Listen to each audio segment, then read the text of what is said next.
Good evening, Nigeria. This is Progress Diary, the hub of all news and updates about Nigeria's governing party, the All Progressives Congress. I am Abida Lawal.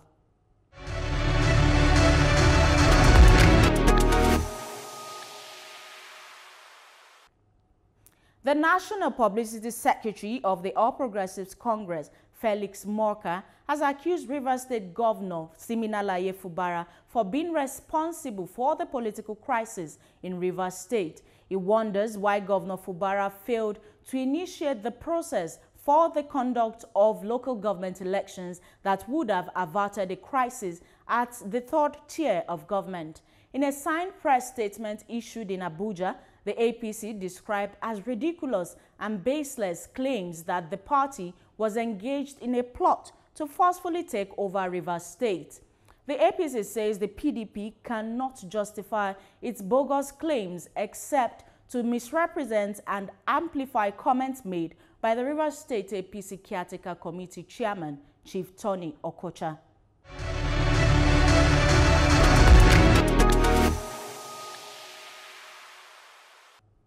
Now, the APC National Chairman, Dr. Abdullahi Umar Ganduje, is set to launch the APC Youth Wing Workplace Readiness Training Program, a significant initiative aimed at enhancing employability among young party members. This program, themed I Am Employable, according to the organizers, is designed to equip young party members with essential skills and knowledge covering topics such as professional development, effective communication, leadership, and industry-specific skills.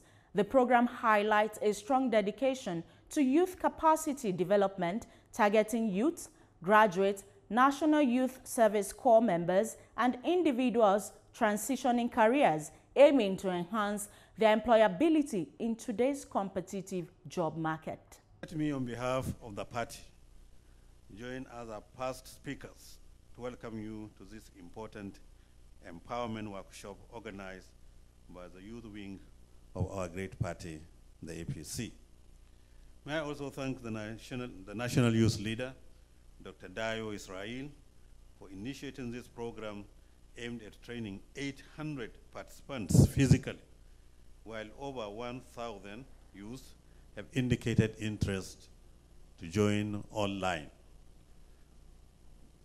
The Workplace Readiness and Employability Skills Training Program with the theme, I Am Employable, is expected to equip young men and women with essential skills and knowledge ready for stable and successful careers, as well as improve their ability to secure jobs, retain employment, and navigate the labor market. The initiative is indeed also in line with the visions of the President Bola Ahmed Tinubu administration. Mr. President, as you are aware, is passionate about job creation, and there can be no effective and sustainable job creation without appropriate skill acquisition, which is what this workshop is all about, as I explained earlier. As a party, the All Progressive Congress promise to deliver jobs. In order to achieve this, we are studying the National Youth Strategic Plan 2024 to 2027, presented by the National Youth Leader.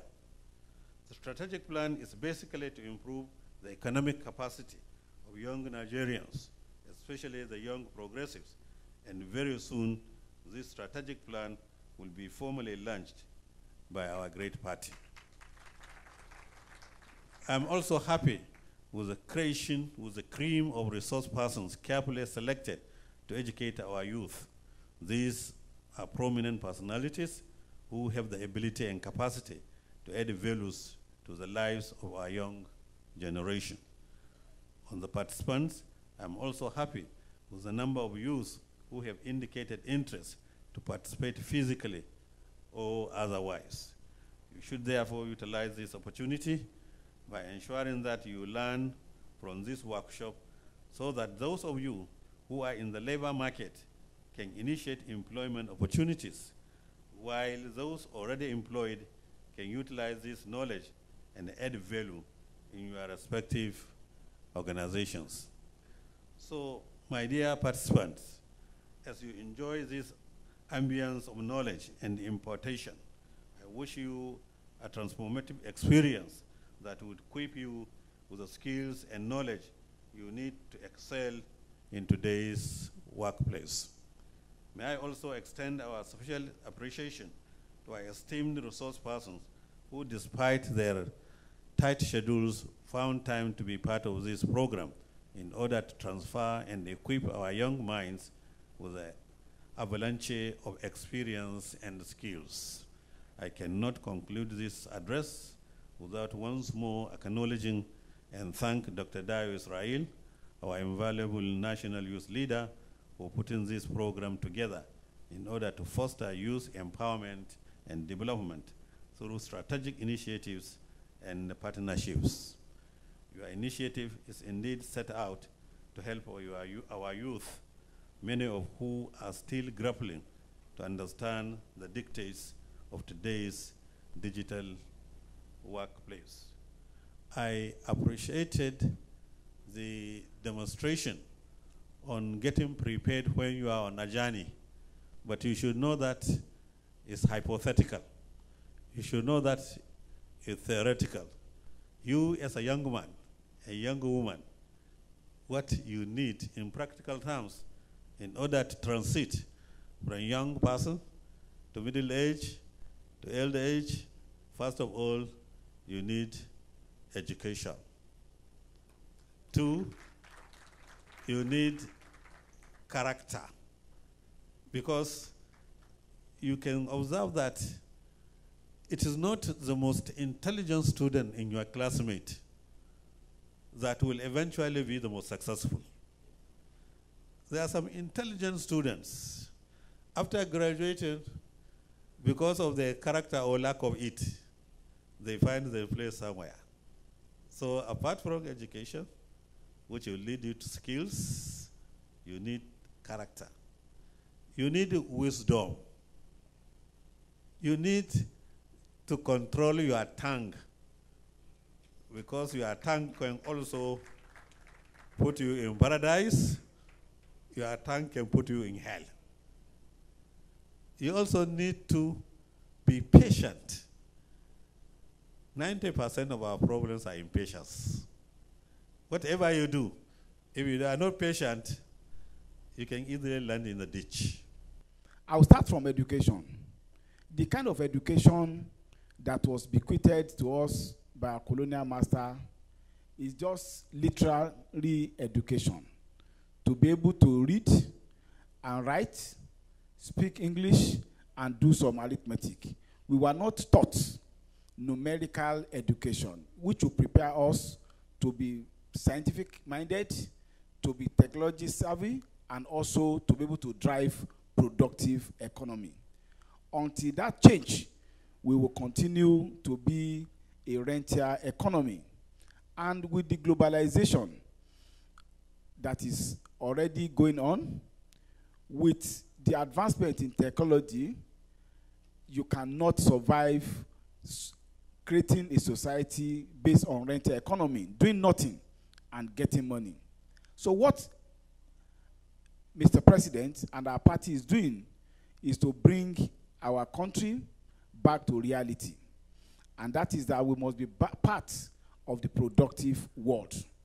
We must, wealth and acquisition of material things must be driven by value created, not just by being part of an elitist group or by just having a paper qualification.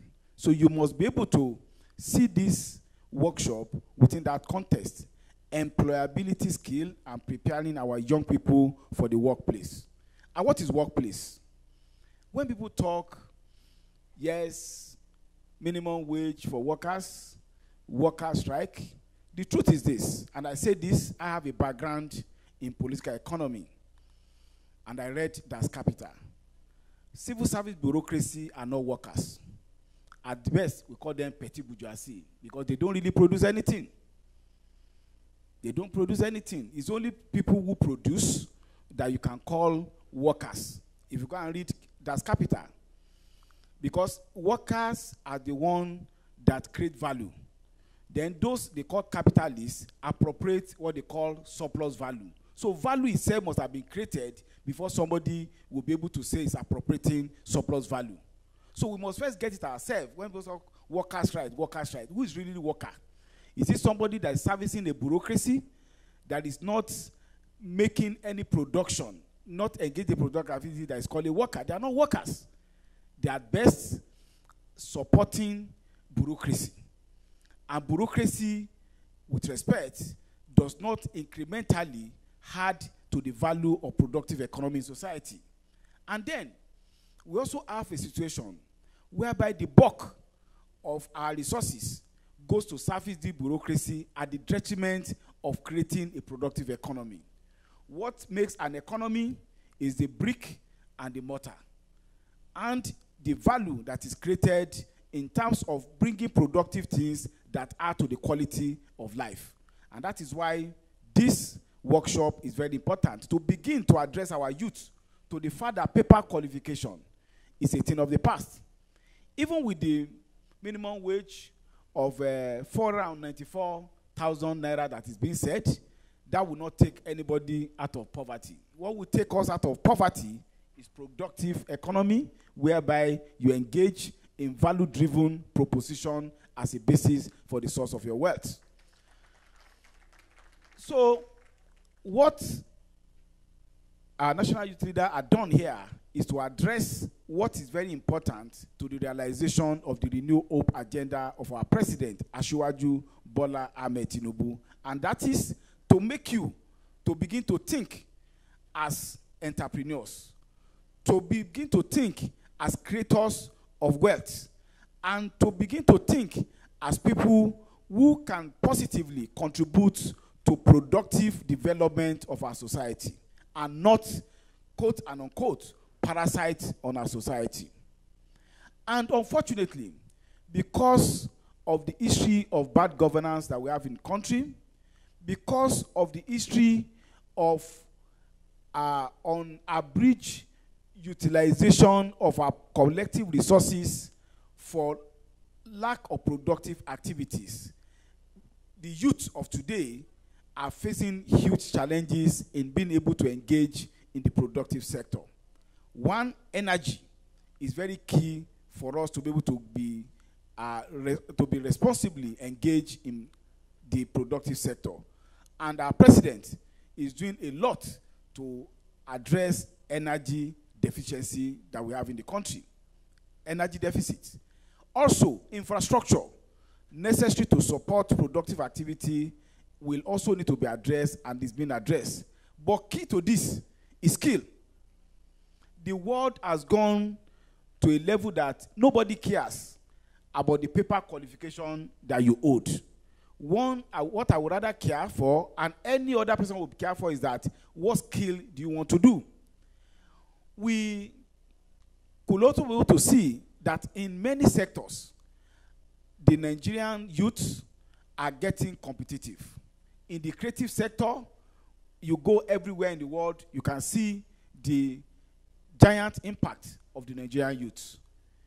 In the fashion sector, I look at this small gathering that we have here. Some 15, 20 years ago, almost all of us would be wearing tie, suits, and everything like that. Now, all of us feel comfortably to wear our corporate wear, which is based, on culture, and which is what we can be able to produce and at least give value to in our society. Even our meals, gone are the days when the only fast food meal you can get in any restaurant is only the European and what they call continental food. We now take pride in our amala. We take pride in our isewu, and of course, tea. African tea and herbs are being served in our restaurant. It is. So there are a lot of opportunities for us as youth to key into the need of our society, engage in productive activity, and develop our skill to be able to add value, so that we don't continue to talk, I've graduated for the past 20 years, I've not been employed. The essence of our education is to make us to be enlightened and to make us to have the necessary wherewithal to be able to add value in whatever area of endeavor we have been able to do. So I want to encourage us, youth who are graduates, develop additional skill, earn that skill very well, create value, take the benefit of this opportunity that has been given by the party through the national youth leader, and be creators of wealth and be participants in the re-engineered economic development of Asiwaju Bola Ahmed Tinubu. Two issues that people raise.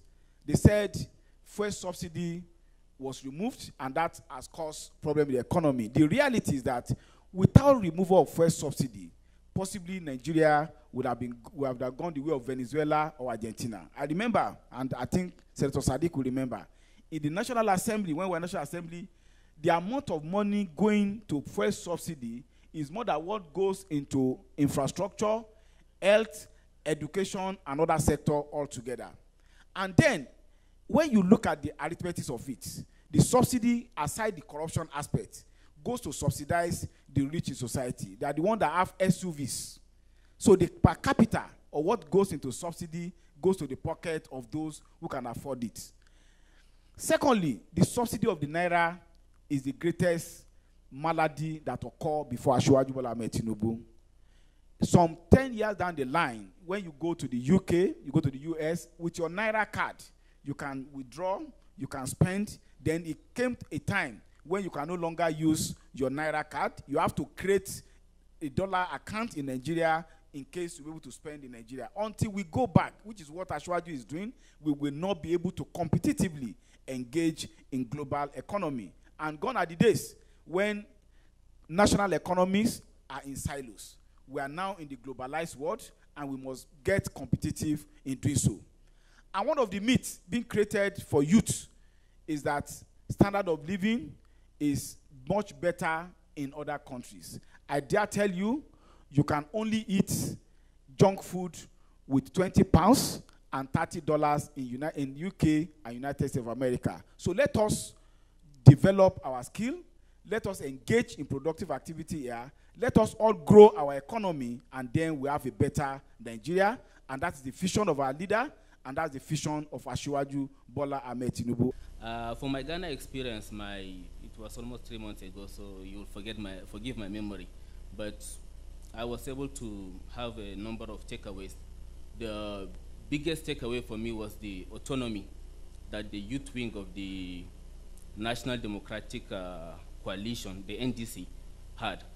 The National Youth Wing has their own distinct secretariat.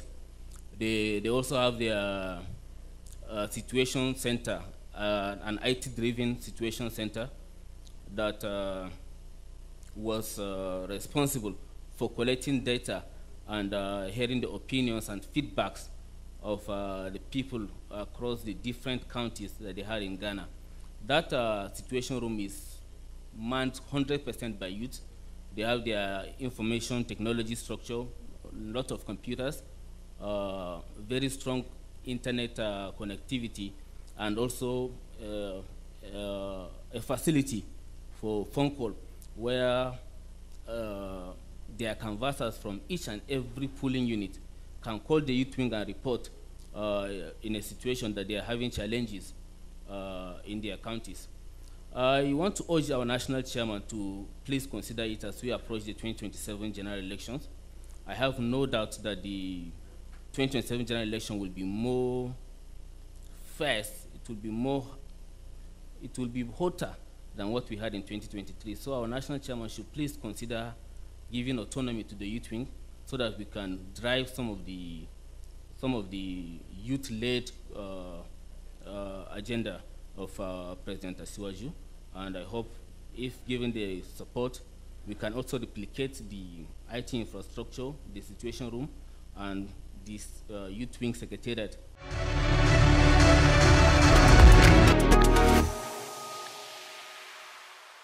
The All Progressives Congress has also described as insensitive and unhelpful the allegations reportedly made by the 2023 presidential candidate of the New Nigeria People's Party, Senator Rabiu Kwankwaso. that the APC government was attempting to create a new breed of Boko Haram terrorists and insurgents in northern Nigeria. The ruling party also accused Mr. Kwankwaso, a former governor of Kano State, of making false allegations that certain individuals in the APC fold were goading the federal government with the goal of reclaiming the state through declaration of a state of emergency. APC, in a statement signed by its National Publicity Secretary, Barrister Felix Morka, said Mr. Kwankwaso's wild and unhinged comments were made with reference to the lingering emirate tussle in Kano.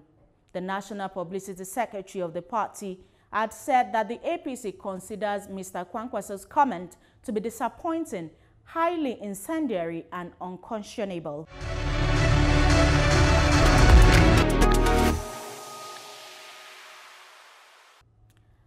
The President of the Senate, Senator Godswill Akpabio, has called on members of the All Progressives Congress in the South-South zone to continue to support President Bola Tinubu to achieve his renewed hope agenda. Senator Akpabio made the call at the South-South APC National Executive Committee meeting in Calabar, Cross River State. The stakeholders meeting witnessed a large turnout of members from the 6 states in the region. A statement by the Special Assistant to the Senate President on Media and Communication, Anitie Ekong, said the Senate President urged party members to show more commitment in their support for the party and President Bola Tinubu. According to Senator Akpabio, who paid special tribute to the former Senate President, Dr. Joseph Wayas, the South-South was strategically positioned in the national scheme of things after 45 years of having held the position of the Senate President in the Second Republic.